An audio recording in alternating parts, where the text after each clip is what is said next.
Hello to all our lovely viewers. I, Hiteshi. And I, Kungi, welcome you all to your own channel, Explorer on the Way. So let's get deep into our minds to pull out the best in us. With that said, without any further delay, let's see what we are up to today. Last video में हमने पढ़ा था different types of numbers के बारे में।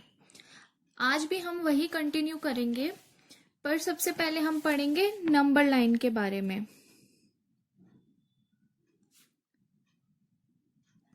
अगर हमें number line पे कलेक्शन ऑफ इंटीजर्स को रिप्रेजेंट करना हो तो हम कैसे करेंगे? सबसे पहले हम एक स्ट्रेट लाइन ड्रॉ कर लेंगे स्केल और पेंसिल की हेल्प से।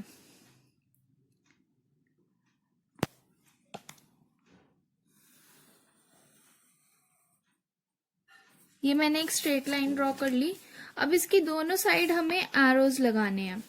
ये एरोज ये रिप्रेजेंट करते हैं कि दोनों साइड लाइन एक्सटेंड हो सकती है। इस साइड से भी हम जितना चाहें उतना लाइन को एक्सटेंड कर सकते हैं और इस साइड से भी हम लाइन को जितना चाहें एक्सटेंड कर सकते हैं। अब हम इस लाइन के मिड पॉइंट को मार्क कर लेंगे। ये मैंने मिड पॉइंट मार्क कर लिया और इसको हम ओ मार्क करेंगे, मतलब 0। इसकी वैल्यू 0 है। अब नंबर लाइन पे जब भी हम लेफ्ट टू राइट जाते हैं तो हमारे नंबर्स असेंडिंग ऑर्डर में होते हैं, मतलब लेफ्ट साइड छोटा नंबर आता है, फिर राइट साइड नंबर इंक्रीज होता जाता है। तो 0 की लेफ्ट हैंड साइड में आएंगे हमारे नेगेटिव इंटीजर्स और राइट साइड में आएंगे पॉजिटिव इंटीजर्स, क्योंकि हमें पता है कि नेगेटिव इंटीजर्स 0 से छोटे होते हैं और पॉजिटिव इंटीजर 0 से बड़े होते हैं। और हमारा 0 ना ही पॉजिटिव होता है और ना ही नेगेटिव। और हमें एक चीज और ध्यान रखनी होती है कि हमें सारे पॉइंट्स इक्वल डिस्टेंस पर मार्क करने होते हैं। जैसे मेरा ओ यहाँ पे है तो मैं 1 सेंटीमीटर का गैप ले रही हूँ, यहाँ पे भी 1 सेंटीमीटर का गैप, फिर 1 सेंटीमीटर का गैप, लेफ्ट साइड में भी ऐसे ही 1 सेंटीमीटर के गैप पे हम पॉइंट्स मार्क करेंगे। ये मैंने सारे पॉइंट्स मार्क कर लिए हैं। अब मैं इनकी वैल्यूज लिख दूंगी। राइट साइड में पॉजिटिव नंबर्स तो 1 2 3 4 5, ऐसे ही लेफ्ट साइड में नेगेटिव इंटीजर्स -1 -2 -3 -4 और -5। ये हमारी हो गई नंबर लाइन, जिसपे लेफ्ट हैंड साइड में, मतलब ये जो नंबर्स हैं ये तो हमारे हैं नेगेटिव इंटीजर्स,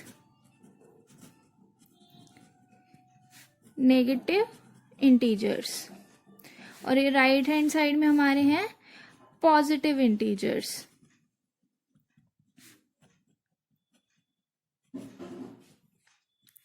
अब हमने डिफरेंट टाइप्स ऑफ नंबर्स में हमने पढ़ा था natural numbers, whole numbers, positive and negative numbers और इंटीजर्स। आज हम पढ़ेंगे रैशनल नंबर्स के बारे में।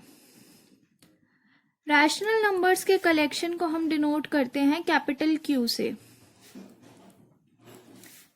Capital Q. अब रैशनल नंबर होते क्या है? सबसे पहले हम डेफिनेशन देखते हैं रैशनल नंबर्स की, फिर मैं आपको बताऊंगी कि रैशनल नंबर्स होते क्या है। A number are is called a rational number. A number R is called a rational number if it can be written in the form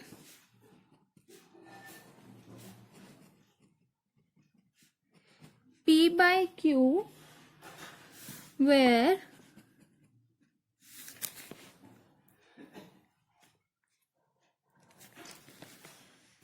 P and Q are integers and Q is not equals to 0.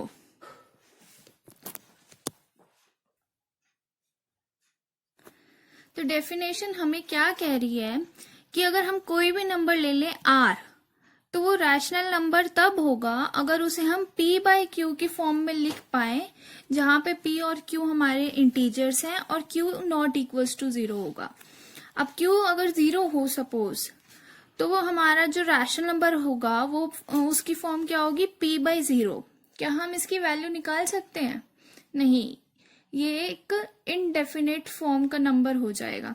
तो इसलिए हम यहाँ पे condition लेते हैं कि q is not equals to 0। Okay, तो अगर हम बात करें 2/3 की, क्या ये रैशनल नंबर है? अब अगर हम इसे कंपेयर करते हैं p बाई क्यू की फॉर्म से, तो हमें क्या मिल जाता है, p बाई क्यू। तो यहां से हमें क्या मिल गया कि p की वैल्यू है 2 और q की वैल्यू है 3। अब हमारे पास कंडीशन थी कि p और q इंटीजर्स होने चाहिए। 2 इंटीजर होता है, 3 इंटीजर होता है, तो ये वाली कंडीशन तो सेटिस्फाई हो गई। अब सेकेंड कंडीशन थी कि q की वैल्यू 0 नहीं हो सकती। q इक्वल्स टू 3 है, मतलब 0 तो है नहीं, तो हमारी दोनों कंडीशन सेटिस्फाई हो गई। तो 2/3 एक रैशनल नंबर है। अब सिमिलरली अगर हम बात करते हैं -25 की, क्या ये एक रैशनल नंबर है? हाँ, बिल्कुल है। कैसे? -25 को हम लिख सकते हैं -25/1। तो यहां से हमें मिल गया कि p की वैल्यू तो है -25, जो कि एक इंटीजर है, और q की वैल्यू है 1। अगेन ये भी एक इंटीजर है और q की वैल्यू 0 के इक्वल नहीं है, मतलब हमारी सारी कंडीशन सेटिस्फाई हो गई। तो ये भी एक रैशनल नंबर है। तो अगर हम अब बात करें 50 की, 50 को भी हम ऐसे ही 50/1 लिख सकते हैं, जहां पे p की वैल्यू तो हो गई 50 और q की वैल्यू अगेन 1। दोनों इंटीजर्स हैं और q 0 नहीं है, तो ये भी हमारा एक रैशनल नंबर है। मतलब रैशनल नंबर्स का जो सेट होता है उसमें नेचुरल नंबर्स भी आते हैं, होल नंबर्स भी आते हैं और इंटीजर्स भी आते हैं। ठीक है, मतलब हम कह सकते हैं कि रैशनल नंबर्स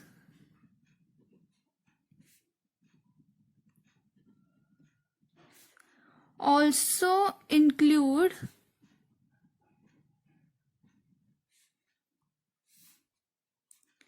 natural numbers,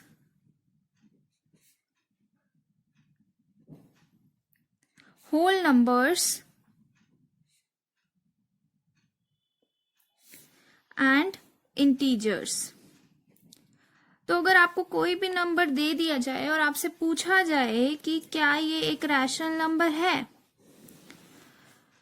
तो या तो वो p बाई क्यू की फॉर्म में होना चाहिए सच दैट p और q हमारे इंटीजर्स हो और q नॉट इक्वल्स टू 0 हो, या फिर अगर वो नंबर या तो नेचुरल नंबर हो या होल नंबर हो या इंटीजर, तो हमें चेक करने की भी जरूरत नहीं है, हम स्ट्रेट अवे बोल सकते हैं कि हाँ ये एक रैशनल नंबर है। अब हम बात करते हैं ऐसे रैशनल नंबर्स की जिनको अगर हम सिंप्लीफाई करते हैं तो हमें सेम वैल्यू मिलती है, जैसे 1/2, ये तो सिंप्लीफाइड फॉर्म में ही है। अब अगर हम ले ले 2/4, तो इसे भी हम सिंप्लीफाई करके 1/2 लिख सकते हैं।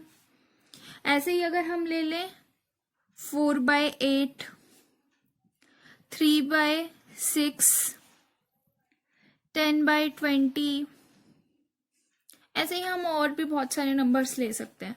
तो इन सब की वैल्यू 1/2 आ रही है अगर हम इन्हें सिंप्लीफाई करते हैं, तो यहां से हमें एक रिजल्ट और मिल गया, और वो रिजल्ट ये है कि rational numbers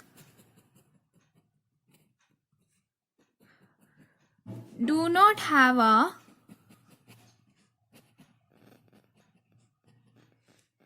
unique representation, do not have a unique representation in the form p by q।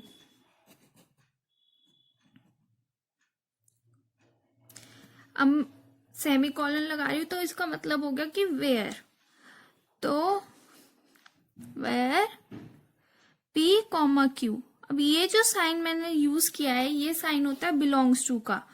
P Q belong to Z, मतलब पी और क्यू जेड जो हमारा सेट था, हमारा कलेक्शन था इंटीजर्स का, उसमें बिलोंग करते हैं, मतलब पी और क्यू इंटीजर्स हैं।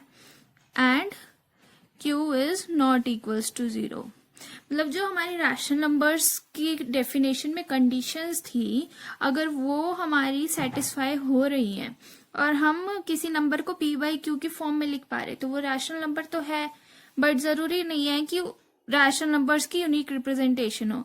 और इसका एग्जाम्पल हमने ऑलरेडी ये देख लिया है जहां से हमें ये रिजल्ट मिला है। अब जो हमने ये रैशनल नंबर्स के एग्जाम्पल्स अभी लिए थे, ये वाले ऐसे रैशनल नंबर्स को हम बोलते हैं इक्विवेलेंट रैशनल नंबर्स या फिर फ्रैक्शंस। इक्विवेलेंट रैशनल नंबर्स या फिर फ्रैक्शंस।